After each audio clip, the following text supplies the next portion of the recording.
بسم الله الرحمن الرحیم. ګرانو زده کوونکو، خوشحاله لي او سوکالین د لوی الله نه غواړم. ګرانو زده کوونکو، بیا هم زه ذاکره بارکزی د ریاضی مضمون زده کړې سره ستاسو په خدمت کې. زموږ نننۍ زده کړه ستاسو کم لوست دی؟ 5م لوست د کتاب 10مه پاڼه 10مه جلسه او د عنوان چې دی تر 100 پورې د عددونو ترتیب. ګرانو زده کوونکو، څنګه چې موږ په مخکینیو زده کړو کې د اعدادو ترتیب د کمو زیاتو په توپیرونو باندې پوه شو، لکه د 5 نه مخکې څه راځي، د 10 نه وروسته څه راځي، 14 نه 17 نه. ښه، اوس راځو غواړو چې د سر نه شروع کړو چې تر 100 پورې عددونه څنګه موږ ترتیبولی شو. دا د ستاسو د کتاب 10مه پاڼه ده او تاسو ته د اعدادو ترتیب دپاره دلته یو جدول جوړ کړی. ګرانو زده کوونکو، په دې جدول کې تاسو بعضې عددونه لرئ، لکه یو شمېر عددونه دي خو په ترتیب نه دي. په هر خانه کې مثلا څو خانې دي، په هر خانه کې 2 یا 3 عدده لیکل شوي. خو تاسو ګرانو خپل له زده کړې ټول چې کړي، ټول یې یادې کړي دي او تاسو ډېر ښه پوهیږئ چې د اعدادو ترتیب کم رقم او څرنګه باید چې شروع کړئ. ګرانو زده کوونکو، دلته تاسو یو فعالیت لرئ.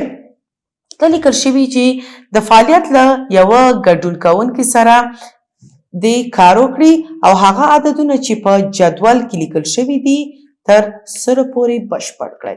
یعنی دا جدول تکمیل نه دی، مکمله نه دی. کم عددونه چې دې کې نشته هغه باید چې موږ تاسو یو ځای سره ولیکو.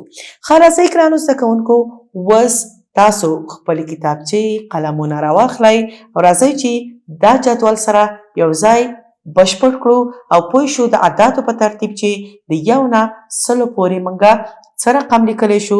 دلته چې کوم عددونه دي د دې نه مخکې عدد څنګه پوه شو، وروسته عدد څنګه پوه شو. راځئ چې دا جدول سره یو ځای ډک کړو. ښه ګرانو، دلته موږ لرو د 1 عدد بیا 2. ښه، کله چې 1 عدد او 2 لرو، د 2 پسې کم عدد راځي؟ 3.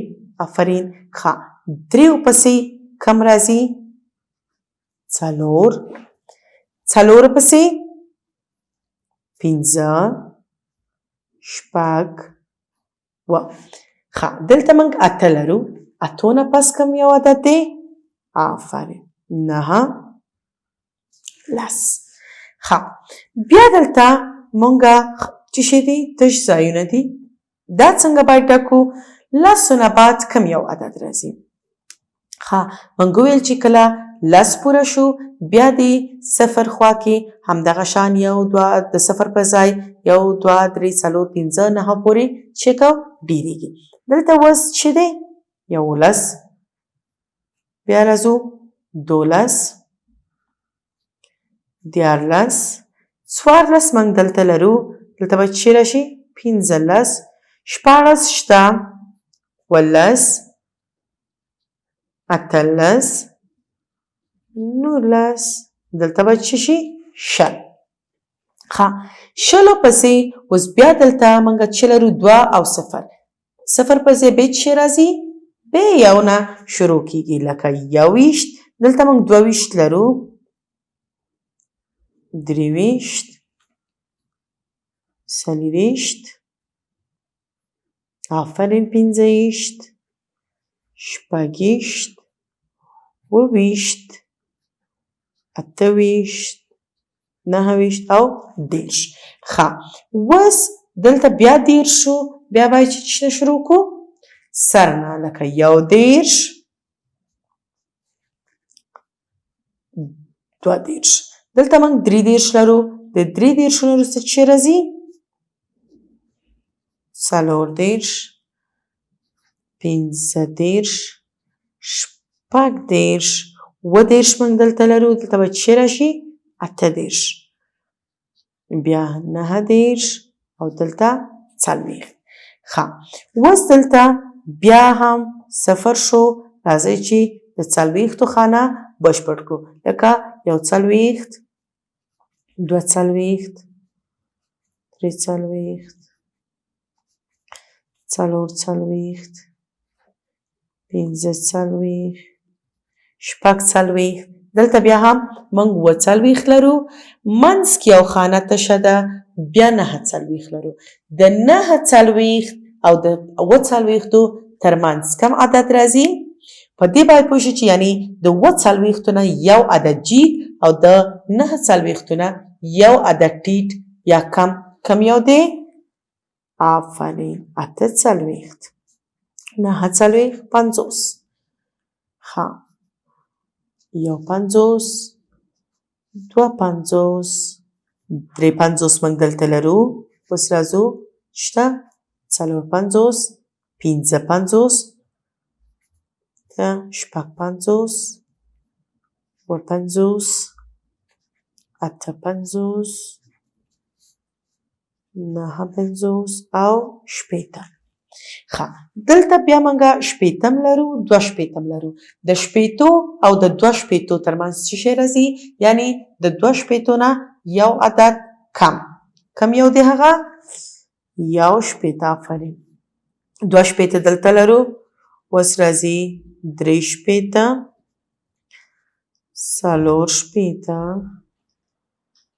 64 65 66 وشپېته همدغه شان 68 69 موږ دلته لرو.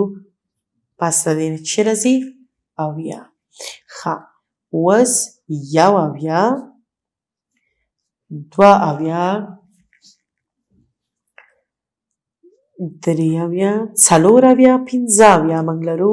د 50 نه چې یو ډیر شي یعنی 80 همدغلته دي، د دې یویزې خانې باندې یو دانه بل ډیرو چې هغه څه کیږي؟ 80. بیا په 80 چې یو ډیر کو 80. په 80 چې یو بل ډیر کو 80. بیا آفرین ښه راځي 90 دلته 80. ښه ګرانو دلته تاسو ولیدل چې 10 20 30 40 50 شپېته 80 80 دا ټول څه شي دي؟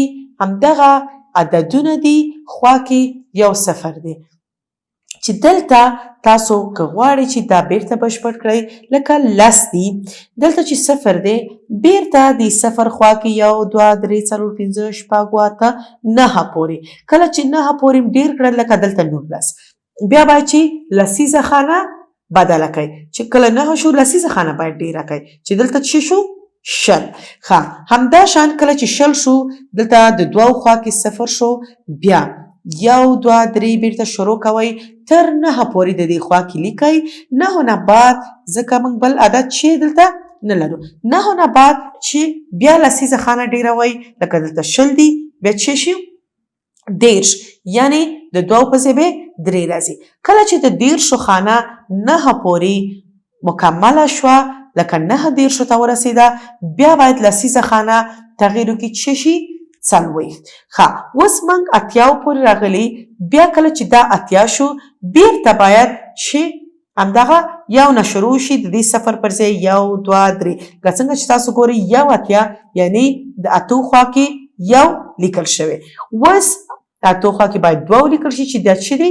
2 خوا کې 3 لیکل شي چې 3 خوا کې 4 همدغه شان 15 شپږ اتیا دلته لیکل شوی یعنی د 8 خوا کې شپږ دلته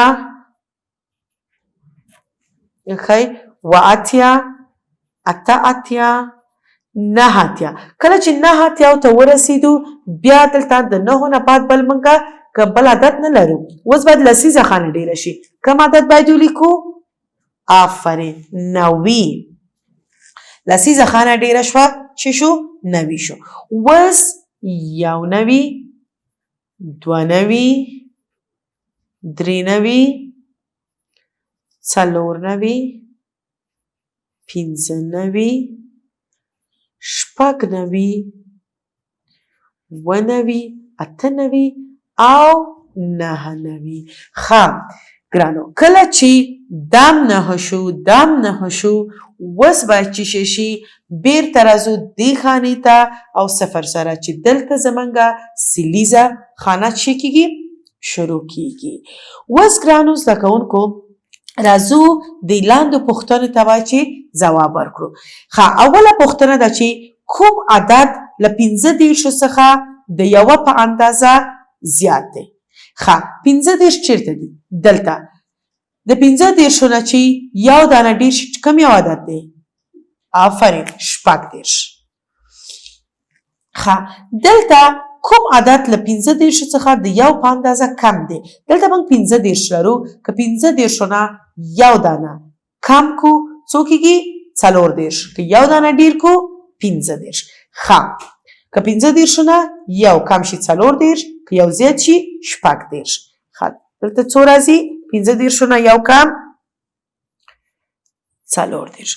ښه کوم عدد د 20 څخه د 2 په اندازه زیات دی؟ یعنی دلته څنګه چې تاسو متناوب شمیرل یاد کړیو چې 2 زیاتول 2 کمول هم هماغسې دي. دلته موږ چې لرو 20. ښه 20 دلته پیدا کو چیرته دی؟ دلته. د 20 نه 2 عدده که ډېر شي یو عدد 2 عدده کوم یو راځي 9. ښه بیا کوم عدد له 20 څخه د 2 په اندازه کم دی؟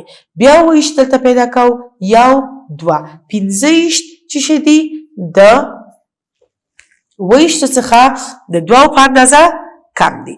ښه اوس کوم عدد د 50 څخه د 10 واحد یعنی چې دی د 10 په واحد ډیر دی؟ یعنی که 50 باندې منګه 10 نورې زیاتې کو څومره نور؟ دلته موږ ویل چې د 50 نه که 10 ډېرې شي 80. څه رقم؟ یعنی دلته موږ 50 لرو 10 دانې څنګه ډېرېږي؟ 50 دلته دی 1 50 2 50 3 50 4 50 5 50 6 50 7 50 8 50 9 50 80. زمونږ ګوتې څو دانې دي د دواړو لاسو؟ 10 دانې. یعنی که 10 ډېرې شي دلته باید څه ولیکل شي؟ 80. ښه ګرانو زده کوونکو اوس دلته د 2-3 پوښتنې نورې پاتې دي. دا تاسو ته پرېږدم چې تاسو یې په خپلو کتابچو کې ولیکئ او د کمو او د زیاتو په توپیرونو اوس ډېر ښه پوه شوئ. دلته د 50 نه 10 واحده اوس کم کړئ چې ډېر هم کړل 80 شو. اوس چې کم کړئ څو کېږي؟ همدغسې د 80 نه 20 واحده کم کړئ دا خانې دانه دانه وشمارئ. تاسو په خپله خپل د زړه پورې یا هر او یو عدد چې غواړئ هغې ته رسېږئ. ښه ګرانو زده کوونکو خوشحاله یم چې بیا هم یوه نوې زده کړه تر پایه ورسېده. تر راتلونکي زده کړې پورې بیا هم تاسو په لوی الله سپارم. خوشحاله ورځ ولرئ. په مخه مو ښه شه.